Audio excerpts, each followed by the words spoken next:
Well, I am sitting here with one of the legends of my childhood, Ed Daniels. I can't begin to tell you how many stories I've read about you, how many film clips I've seen of your fighting, and to get a chance to sit down with you right now is an absolute pleasure. Well, it's my pleasure. We're here for a purpose. Mr. Castor is being inducted into the Hall of Fame, That's right. and I'd really like you to tell me about some of your experiences with Mr. Castor. Well, Mr. Castor and I go back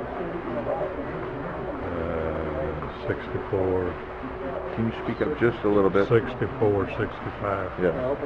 and not years, year number. Okay. And he and I got together back then. We have done just about everything together that the martial artists can do. We have fought together, taught together. We've come up with a real admiration for Mr. Castor. He's a gentleman, and he is a natural-born comedian. Okay, I'm learning this. Yeah. He, in fact, he is affectionately known as the Don Rickles of Texas karate. Okay. And you haven't arrived in Texas until Larry Castor has put you down. Then you might say you have arrived. Okay. Okay. Now, yes, Mr. Harrison mentioned that. Yeah. Yes. Yeah. He's got a sharp wit, and his tongue is a whole lot sharper. Okay.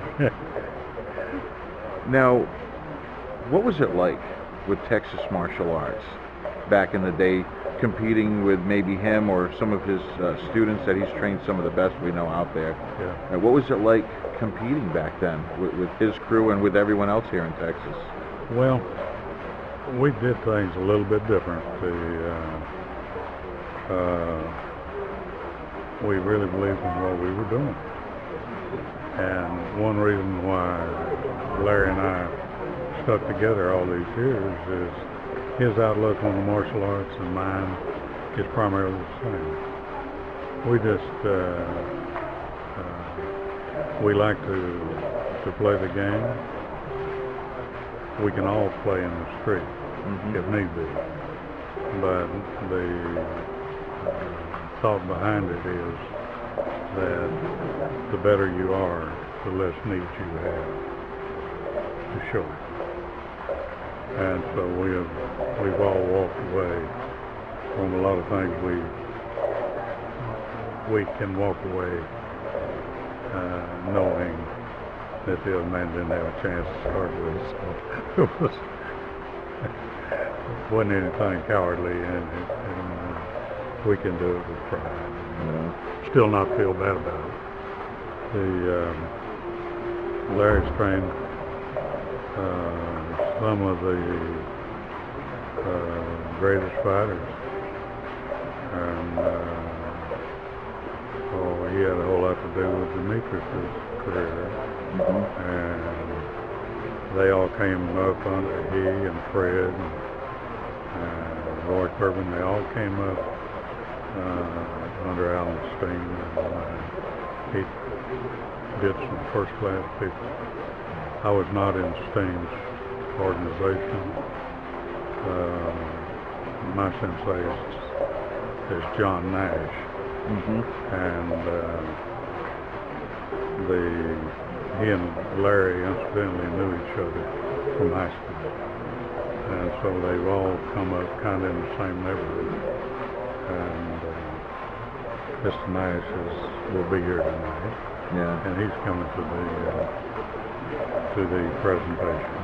And he himself is a member of the Hall of Fame, and as are all of these people. So Larry, we used to work and live for the competition. And one of the things that made these people here,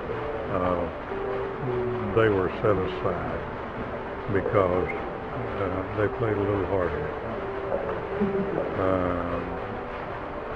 They wanted to actually see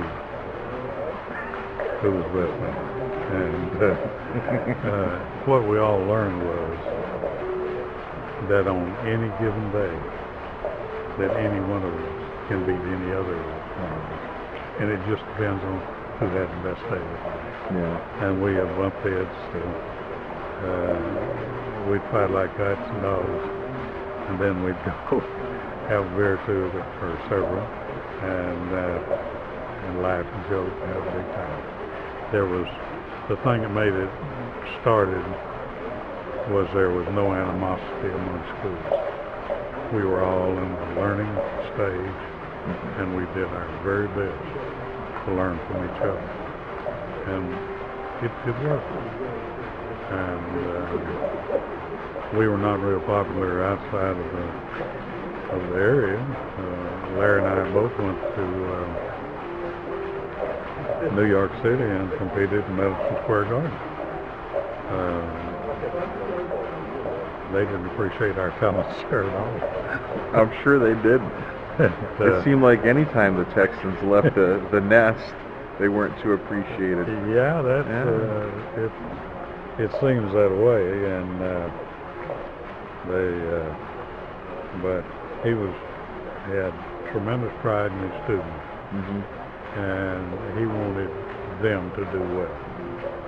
I had tremendous pride in mine, and I wanted them to do well. And we would bring them together and let them see what they could do. And then we would learn from him, he would learn from us. And that's how we got a leg up on the karate in the 70s. So, what was the one that you remember the most, your toughest fight? Well, was it the Joe Louis one? That was, yeah, it was. And I had a wonderful corner man. His name was Larry Castro. And we did the best we could with the tools we had to work with. Yeah. It just wasn't quite good enough that night. That night, yeah. That night it wasn't that good. But we must have done something right, because Ed Parker asked me if I'd fight him again in 30 days this tournament. And I told him, yes, I will, and I will pin his ears back next time. Unfortunately, it never came about. No. And but Larry helped me train for that fight, and like I say, he worked my corner.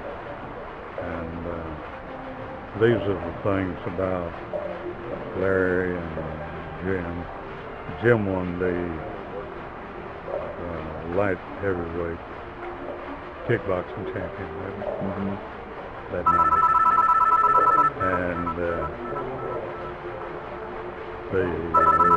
that's your phone going off. Excuse me. That's got to be deafening. Well, that's the only way I can hear. You just about jumped with it. Sorry about that. That's okay.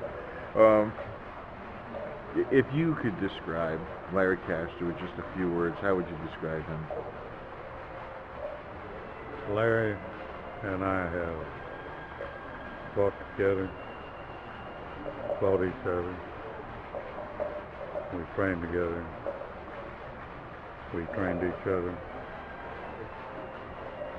Larry is a friend, and he's a special kind of friend. He is a friend in good times, and he's a friend in bad times. And we've all had enough bad times. And so I can't think of anybody that deserves the honor of being inducted into the Karate Hall of Fame, the Martial Arts Hall of Fame, and Larry Kester. He is an example of what all of us should have strove for. And so that's perfect. And we've cut each other up and joked with one another while we were all getting sewed up. But there is a bond that can never be explained. It can only be felt. And what you see with these guys right here, this is what the martial arts is all about. Very well said, sir. It's been a true pleasure and an honor talking with you. It's something I've been waiting for a long time. Well, thank you very much. And if you got any specific questions, I probably won't answer them. We just had a good time. Okay. And I think that this is an honor that's long past due for Larry. Yes, from what I've read and everybody that I've talked to, they all said that this should have been done a long time ago. Thank you very much. You're welcome, sir. Thank you.